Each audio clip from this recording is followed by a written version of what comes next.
예수님이 세상을 구원하시러 이 땅에 오신 그 날을 기념하기 위하여 정한 날입니다. 어떤 이들은 그날이 진짜 예수님의 생신인지 아닌지 궁금해하시는 분들이 많더라고요. 그런 것과 상관없이 모든 교회들이 12월 25일을 예수님이 이 땅에 오신 그날을 기념하여 거룩한 탄생이라는 그런 날로 지키고 있습니다. 할렐루야. 예수님이 오신 것이 사실이기 때문입니다. 그런데 예수님이 이 세상에 오신다는 사실을 하나님이 오래전부터 알려주셨습니다. 그리고 그분이 어디에서 태어나실 것까지 하나님은 미리 알려주셨어요. 특별히 오늘 우리가 읽었던 말씀 선지자 미가의 예언을 통해서 예수님이 베들레헴에 오실 것이라고 말씀하고 있습니다. 그럼 베들레헴은 어떤 지역입니까? 예루살렘에서 가까운 아주 시골 마을입니다. 예루살렘 남쪽으로 약 20밀면 몇 킬로죠? 8킬로죠? 8킬로 정도 떨어져 있는 언덕 위에 있는 작은 마을이라고 합니다. 특별히 이 베들레헴은 그 옛날 누가 태어난 곳입니까? 그 유명한 왕 다윗이 태어나서 자란 곳이고, 선지자 사무엘이 다윗이 어린 목동이었을 때 베들레헴까지 찾아가서 다윗에게 기름을 부어 이스라엘의 2대 왕으로 삼았던 곳이기도 합니다.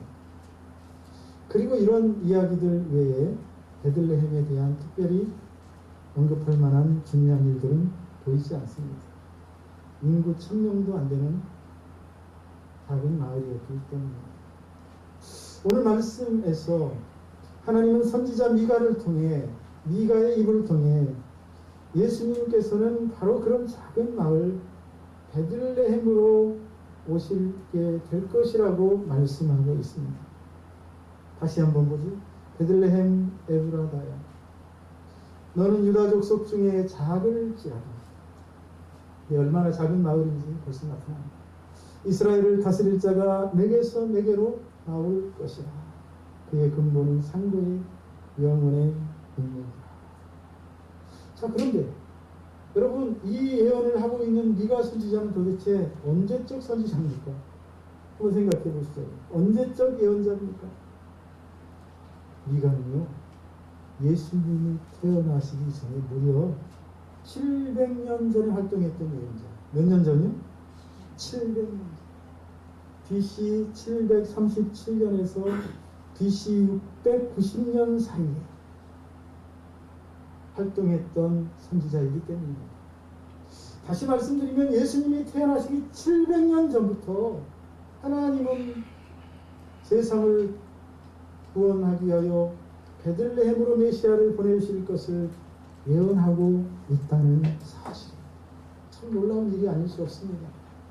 지금 우리나라로 말하면 700년 전이면 어느 시대입니까? 조선시대도 아니고 고려시대까지 가야 될 것 같아요. 그죠? 고려시대. 조선 왕조가 500년이었으니까 고려시대 아마 말기쯤 되지 않을 겁니다. 그 시대에 어느 한 예언자가 나타나가지고 지금 문재인이라는 사람이 대통령이 될 것이라고 예언을 했다는, 그리고 그 예언이 맞았다면 얼마나 놀라운 일이 되겠습니까? 참, 이것은 무엇을 말합니까? 하나님이 확실하게 메시아를 준비하시고 보내셨다는 사실을 보여주고 있습니다. 자, 그런데 우리가 한번 생각해 볼 일이 있습니다. 그렇다면 왜 베들레헴입니까? 아니, 예수님이 왜 베들레헴을 통해서 오셔야 하겠습니까? 메시아가 왜 베들레헴을 통해서 오셔야 합니까? 오늘의 말씀을 통해 예수님이 왜 베들레헴을 통해서 오셔야 했는지를 살펴보며 은혜를 나누고 싶습니다. 여러분, 베들레헴은 무엇보다도 방금 말씀드린 것처럼 비천하고 희망 없는 사람들이 살아가는 지역이라고 하겠습니다. 예수님이 태어나신 마을을 생각해 보십시오. 그 당시에 세계적인 도시들인 로마, 알렉산드리아, 마케도냐와 같은 도시로 오시지 않았습니다. 예수님은 유대 지역으로 오신다고 하더라도 유대의 중심적인 도시들인 예루살렘이나 가이사랴나 여리고와 같은 그런 도시들로 오시지도 않았습니다. 지금 미가 선지자는 예수님이 당시 지중해 세계에서 저 변두리에 불과한 유대 땅, 그리고 그 유대 지방에서도 중심적인 도시에 들지 못한 한 이름 없는 작은 마을 베들레헴으로 오실 것이라고 말하고 있는 것입니다. 예수님은 정치, 경제, 문화의 중심지, 힘과 권력과 부가 집중되어 있는 그런 도시들로 오시는 것이 아니라 사람들이 어렵고 힘들게 살아가고 있는 그런 마을, 희망 없는 삶을 살아가고 있는 작은 마을 베들레헴으로 오시게 될 것이라고 말하고 있습니다. 무엇 때문입니까? 예수님 왜 그런 작은 마을로 오셔야 하겠습니까? 세상을 구원하실 메시아가 왜 그런 비천하고 희망 없는 동네에 임하셔야 합니까? 힘과 권력의 중심인 로마나 알렉산드리아로 오셔도 부족하신 분이, 아니 예루살렘이나 가이사랴나 여리고와 같은 도시로 오시는 것이 오히려 예수님에게 더 잘 어울리고 마땅하건만 왜 베들레헴이어야 합니까? 그것은 죄로 인하여 비천하고 가련한 운명에 처한 인생들을 오셨기 때문입니다. 죄로 인하여 부패하고 영원한 멸망과 죽음에 처한 희망 없는 인생들을 구원하기 위해 오셨기 때문입니다. 하나님의 진노를 받아 영원한 죽음과 멸망에 처한 채 아무런 소망 없이 살아가야 할 사람들을 구원하러 오셨기 때문입니다.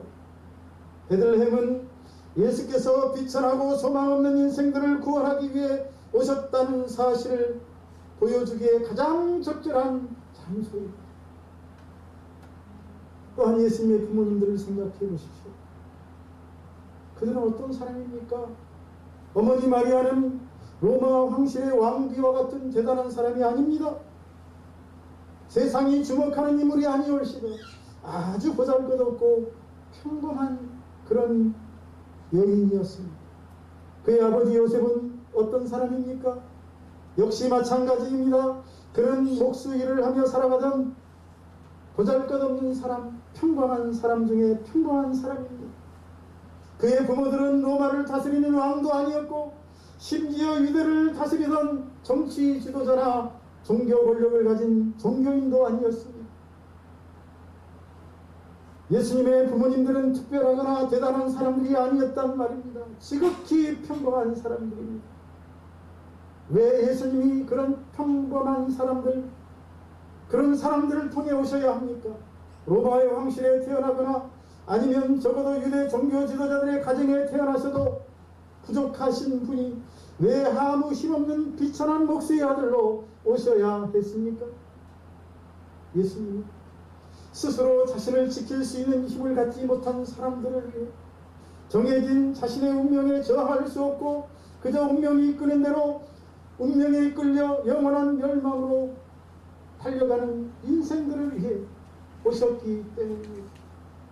예수님이 마리아와 요셉과 같은 그런 힘없는 사람들을 통해 이 땅에 오신 것은 예수님의 부모님과 그 가정이 예수님이 세상에 오신 목적을 잘 보여주는 가정이기 때문입니다.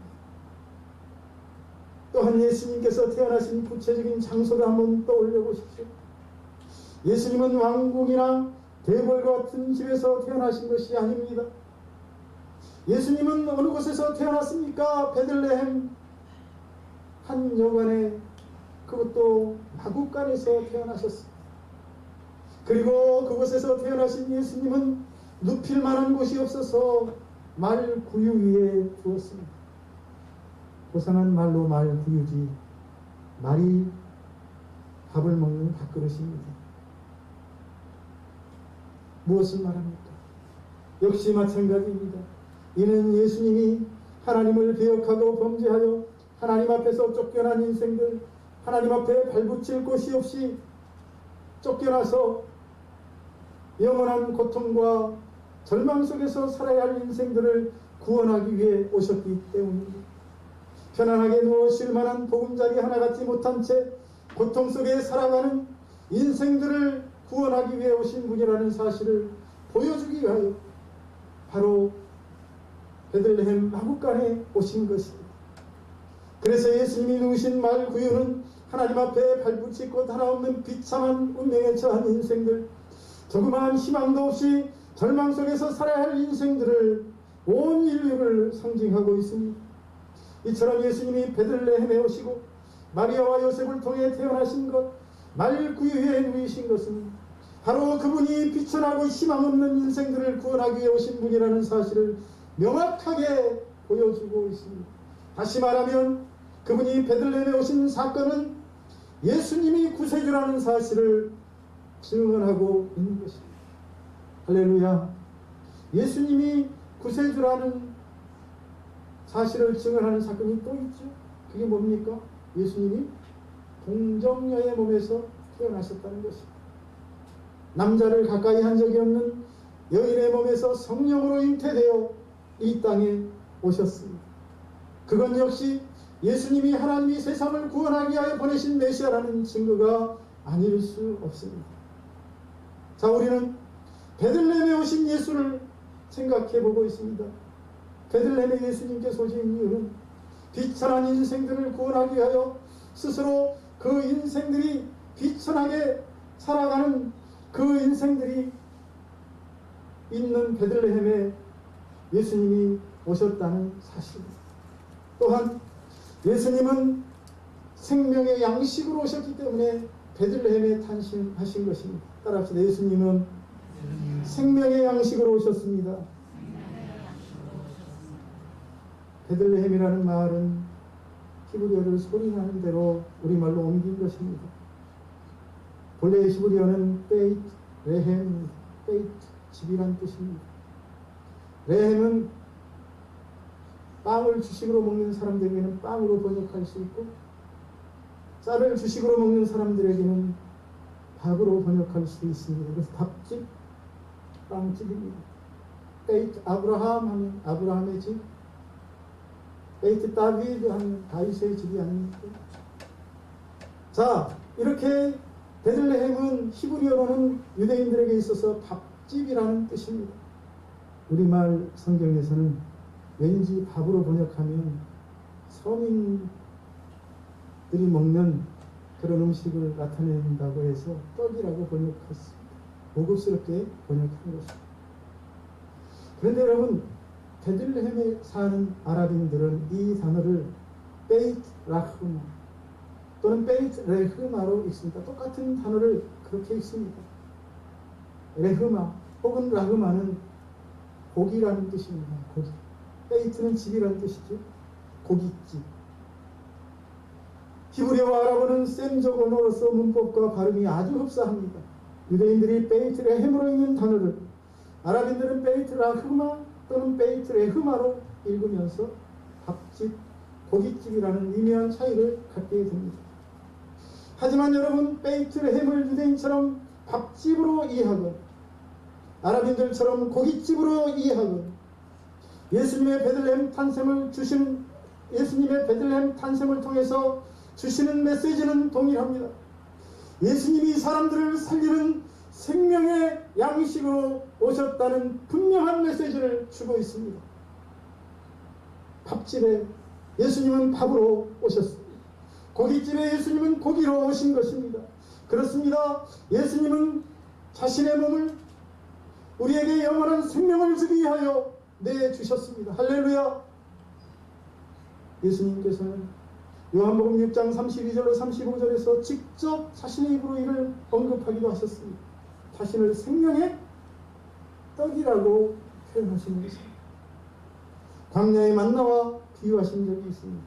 예수께서 이르시되 내가 진실로 진실로 너희에게 이르노니 모세가 너희에게 하늘로부터 떡을 준 것이 아니라 내 아버지께서 너희에게 하늘로부터 참떡을 주시나니 하나님은 떡은 하늘에서 내려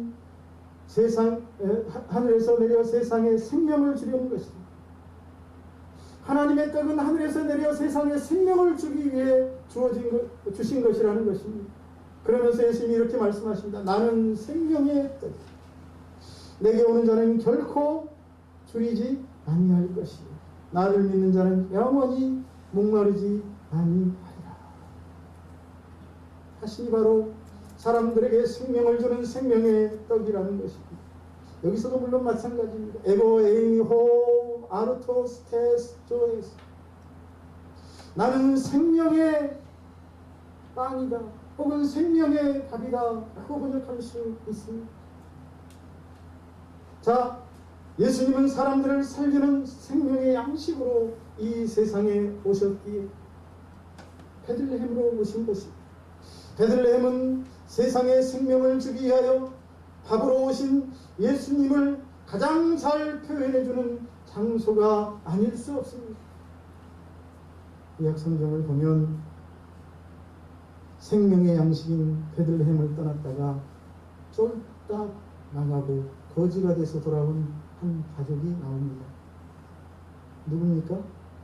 누가 생각납니까? 바로 엘리멜렉입니다. 엘리멜렉. 그는 유다 땅에 흉년이 들자 아내 나오미와 기lum과 말론이라는 두 아들을 데리고 생명의 양식이 있는 베들레헴을 떠나 모압 지방에 갔다가 다 죽고 아내 나오미만 살아서 빈손으로 거지가 되어 돌아옵니다. 더 기가 막힌 것은 돌아올 때 아들은 다 죽고 둘째 며느리와 함께 돌아왔다는 것입니다. 하지만 여러분, 나오미가 빈손으로 생명의 양식이 있는 베들레헴에서 나아갔다가 다시 베들레헴으로 돌아오자 기적과 같은 회복과 축복의 역사가 일어납니다. 며느리 롯이 보아스와 결혼하여 다윗의 할아버지 오벳을 낳음으로 잃어버렸던 기업을 되찾게 되었습니다. 그녀는 예수님의 족보에까지 들어가는 영광을 얻습니다. 그리고 이들의 이야기는 베들레헴이 생명의 양식이 있는 곳이고 베들레헴을 통해서 생명의 양식을 얻고 영원한 생명을 얻는다는 사실을 보여주고 있습니다. 베들레헴, 이처럼 생명의 양식이 있는 곳을 상징하기에 예수님이 베들레헴으로 오신 것입니다. 그렇습니다. 예수님은 생명의 양식이십니다. 저와 여러분에게 영원한 생명을 주시는 밥이십니다. 그래서 밥집에 고깃집에 오신 줄로 믿습니다. 따라서 우리가 영원한 생명을 얻고자 한다면 생명의 양식이 되시는 예수님께 나아가야 할 줄로 믿습니다. 이번 성탄절이 생명의 양식이 되시고 저와 여러분에게 영원한 생명을 주시는 예수님을 배웠고 그분으로부터 영생을 얻는 놀라운 은혜가 있기를 주님의 이름으로 축원합니다. 예수님이 베들레헴에 오신 것은 그분이 만왕의 왕으로 오셨기 때문입니다. 따라합시다. 예수님은 만왕의 왕이십니다. 베들레헴은 다윗의 동네라고 불립니다. 예수님이 태어나셨을 때 천사가 목자들에게 가서 뭐라고 외칩니까? 오늘날 다윗의 동네에 너희를 위하여 구주가 나셨으니. 누구의 동네? 다윗의 동네. 왜 베들레헴이 다윗의 동네라고 불립니까?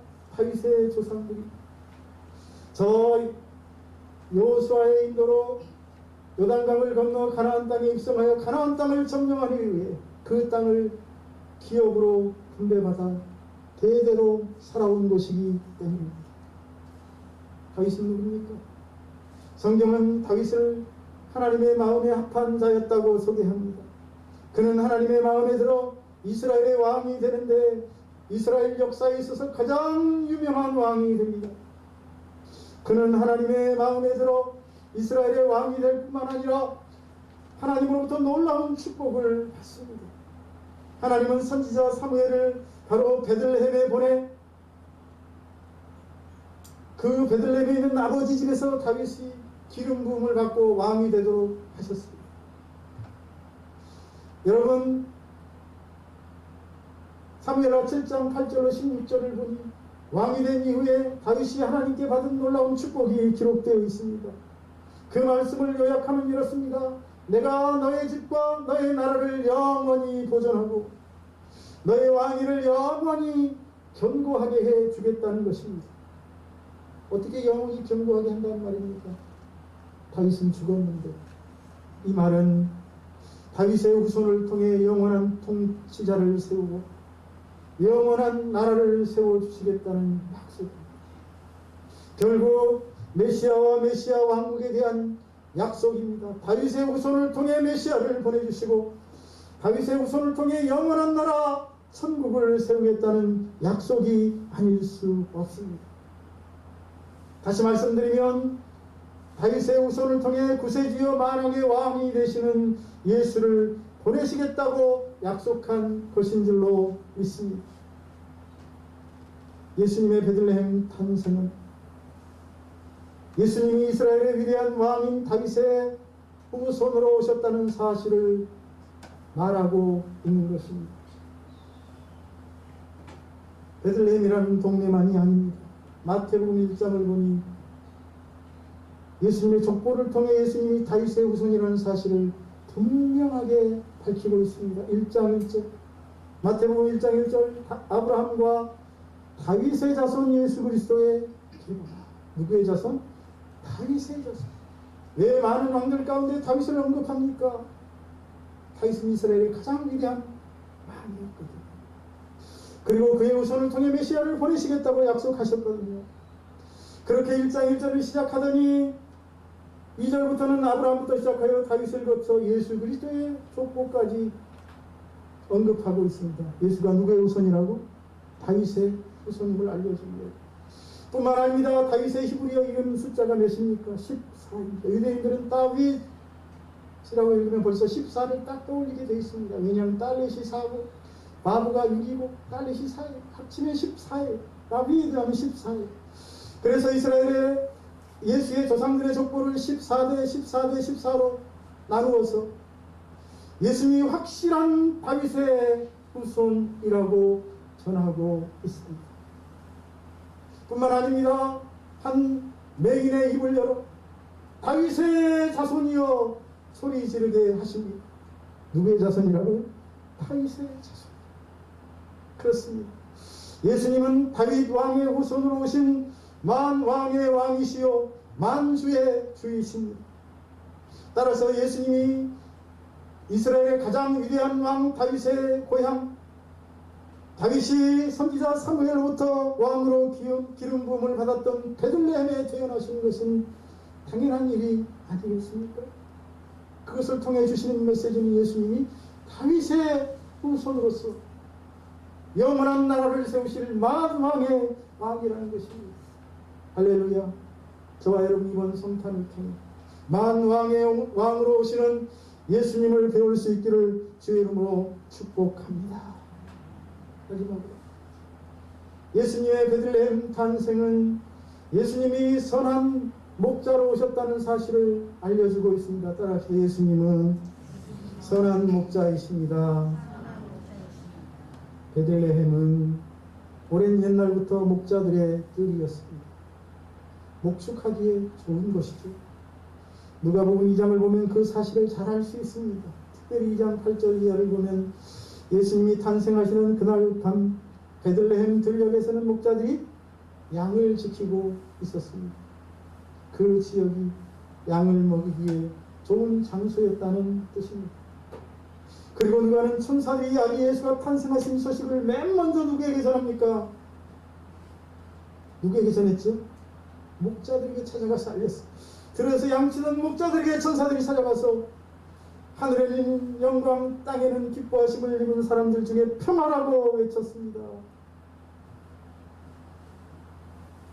그리고 목자들이, 그 소식을 들은 목자들이 가장 먼저 아기 예수를 찾아가 되었다고 성경은 기록하고 있습니다. 여러분, 무엇을 말합니까? 이는 매우 중요한 메시지를 던져줍니다. 그것은 예수님이 죄로 인해 죽을 인생들을 구원할 목자로 오셨다는 메시지이기 때문입니다. 그렇게 양을 치던 목동들이 목자로 오시는 예수님께 제일 먼저 달려가 경배하고 하나님을 찬송하는 것입니다. 목자들의 목자로 오셨다는 사실을 보여주기 위함. 여러분, 오늘 말씀도 바로 그것을 말하고 있지 않습니까? 베들레헴 에브라다야, 너는 유다 족속 중에 작을지라도 이스라엘을 다스릴 자가 내게로 나올 것이야. 그런데 이 구절을 그대로 인용하고 있는 마태는 마태복음 2장 6절에서 이렇게 말하고 있습니다. 또 유대 땅 베들레헴아, 너는 유대 고을 중에서 가장 작지 아니하도다. 내게서 한 다스리는 자가 나와서 내 백성 이스라엘의 목자가 되리라. 이스라엘의 목자가 될 것이라는 말을 덧붙이고 있습니다. 그렇습니다. 예수님은 목자로 오셨습니다. 예수님 자신도 자신이 목자로 왔다는 사실을 직접 밝히신 적이 있습니다. 요한복음 10장 11절로 15절입니다. 나는 선한 목자라. 선한 목자. 선한 목자는 양들을 위하여 목숨을 버리거니와 싹구는, 싹쓸 받고 일하는 싹구는 목자도 아니요 양도 제 양이 아니라 이리가 오는 것을 보면 양을 버리고 달아나나니 이리가 양을 물어가고 또 해치느니라. 달아나는 것은 그가 싹꾼인 까닭에 양을 돌보지 아니하니라. 나는 선한 목자라. 나는 내 양을 알고 양도 나를 아는 것이 아버지께서 나를 아시고 내가 아버지를 아는 것 같으니 나는 양을 위하여 목숨을 버리라. 여러분, 이처럼 예수님은 자신이 바로 목자요 선한 목자라고 말씀하고 있습니다. 그렇습니다, 여러분. 예수님은 선한 목자이십니다. 그분은 우리를 죄와 사망에서 구원하기 위하여 친히 자신의 생명을 버리신 분이십니다. 베들레헴은, 목자들의 딸인 베들레헴은 선한 목자이신 예수님이 목자로 오셨다는 사실을 온 세상에 드러내기에 가장 적절한 장소가 아닐 수 없습니다. 그러므로 예수님이 베들레헴에 탄생하신 줄로 믿습니다. 이번 주일은 대림절 네 번째 주일입니다. 세상을 구원하기 위하여 베들레헴에 오신 예수님을 기다리며 그분을 보내신 하나님의 사랑에 감사하며 또 하나님 앞에 합당하게 삶을 살아야 할 그런 주간인 줄로 믿습니다. 예수님은 비천하고 희망 없는 인생들을 구원하기 위하여 베들레헴으로 오셨습니다. 생명의 양식으로 오셨다는 사실을 알려주기 위하여 일부러 베들레헴에 탄생하신 것입니다. 만왕의 왕으로 오셨다는 사실을 선포하기 위하여 다윗의 동네인 베들레헴에 탄생하신 줄로 믿습니다. 또한 예수님은 선한 목자로 오셨기에 목자들의 뜰이라고 하는 베들레헴에 탄생하신 줄로 믿습니다.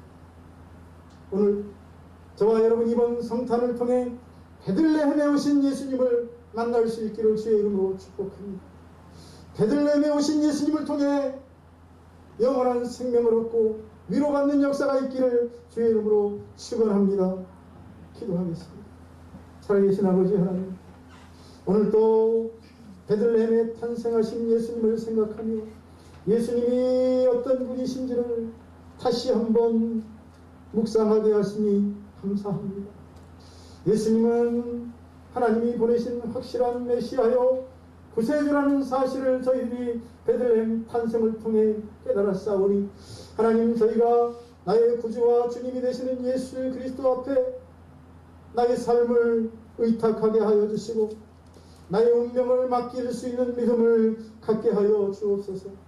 예수 그리스도를 통하여 모든 죄를 용서받고 영원한 생명을 얻는 놀라운 은혜가 이 예배 참여한 모든 성도들의 삶에 충만하게 임할 수 있도록 복을 주시옵소서. 이번 성탄이 바로 베들레헴에 오신 예수를 만나고 베들레헴에 오신 예수를 통하여 새 힘을 얻는 역사가 있게 하여 주옵소서.